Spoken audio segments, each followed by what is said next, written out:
तरुण sir पर।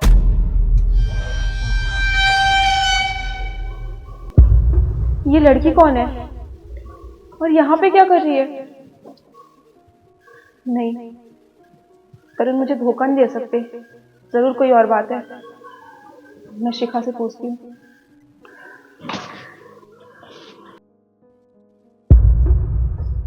शिखा, शिखा उठो। शिखा। अरे भाभी, आप कब आई? तुम वो सब छोड़ो, ये बताओ तुम्हारे भैया के साथ कौन सोया है?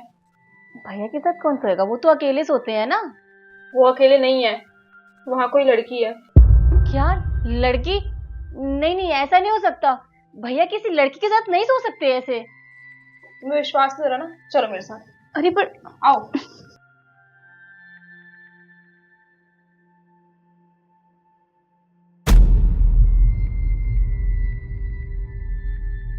भाभी, आपने तो सही कहा था। भैया के साथ सच में लड़की सो रही है। इसका मतलब भैया आपको धोखा दे रहे हैं। मैं पूछती हूँ इनसे, ये लड़की कौन है? नहीं, मत पूछो। मेरे पास एक प्लान है। तुम बाहर चलो मेरे साथ।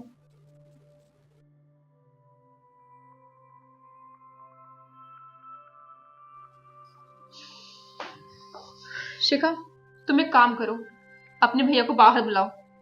मैं भी तो देखूं क्या सफाई देते हैं वो। ठीक है भाभी। भैया, भैया बाहर आओ।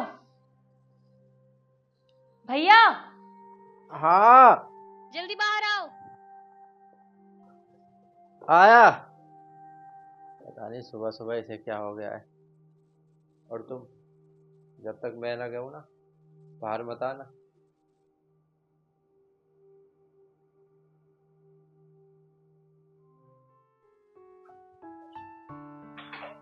हाँ।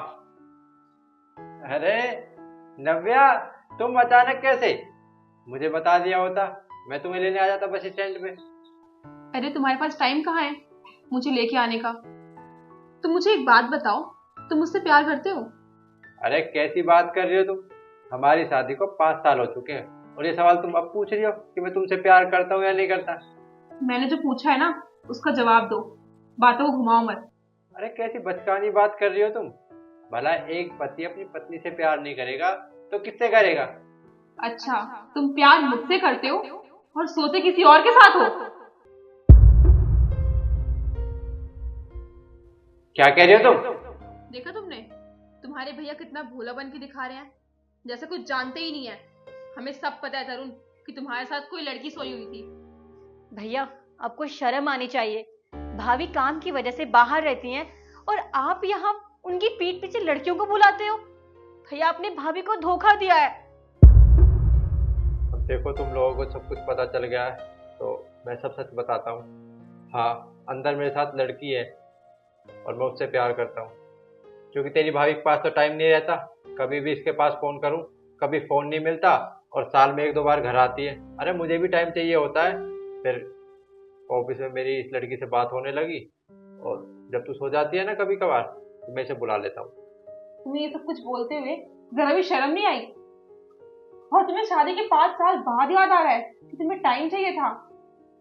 तुम जानते थे ना कि मैं शादी से पहले से ही फौज में जॉब कर रही हूँ। तुमने मुझे पहले ही मना कर दिया होता कि मैं शादी नहीं कर सकता तुमसे। कम से कम मुझे इतना बड़ा धोखा तो ना दिया होता।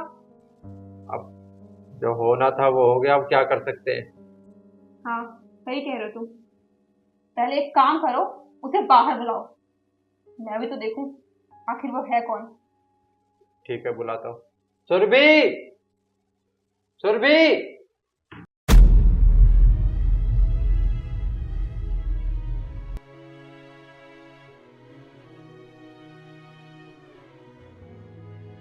तुम्हें जरा भी शर्म नहीं आती है? तुम जानती थी ना कि तुमने शादीशुदा है पहले से, उसके बाद भी तुम मेरे घर पे आती हो, ये सब करती हो। खैर, तुम्हें क्या ही बोलूं मैं। जब अपना ही सिक्का खोटा होता है ना तो दूसरों पे इल्जाम नहीं डालते। पर अब बस बहुत हो गया। मैं अभी पापा जी को बुलाऊंगी यहाँ पे, अब वही फैसला करेंगे तुम्हारा। शिखा, पापा को बुलाओ। पर पापा तो यहाँ है ही नहीं, वो तो गांव गए हैं ना। अच्छा, इसका मतलब ये सब कुछ प्री प्लान था। पापा को गांव भेज दिया, शिफा कुछ बोल नहीं सकती है, तुम्हारा जो मन में आए वो करो तुम घर पे, है ना? पर मेरी एक बात कान खोल के सुन लो, अब मैं भी इस घर में नहीं रहने वाली हूँ, मैं जा रही हूँ यहाँ से। रुको, जब तुमने मुझे इतना कुछ सुना दिया है ना, तो जाने से पहले लड़की का चेहरा देख कर जाओ। सरप्राइज! सरप्राइज! देखो भाभी, मेरा इसमें कोई हाथ नहीं है, सारी प्लानिंग भैया की है। भैया चाहते थे कि आप आओ और हम ये सब ड्रामा करें, और भैया शक्ल देखो भाभी की, कितना डर गई हैं। मैं बहुत डर गई थी, मेरी तो जान ही निकल गई थी कि तुम मुझे धोखा दे रहे हैं। अरे नव्या, तुम ऐसा सोच भी कैसे सकती हो कि मैं तुम्हें धोखा दूंगा? जितना तुम अपने देश से प्यार करते हो ना, उतना प्यार मैं तुमसे करता हूँ, और कभी सोचना भी मत कि मैं तुम्हें धोखा दूंगा। हाँ वो तो है। और पापा जी, आप भी मिले हुए थे इनके साथ? अब चलो, एक काम करो, तुम अपनी ड्रेस चेंज कर लो और सिखा अपनी भाभी के लिए कुछ खाने को बना दे। चलो पापा, बढ़िया एक्टिंग करिए आपने। चलो साड़ी खोल देता हूँ।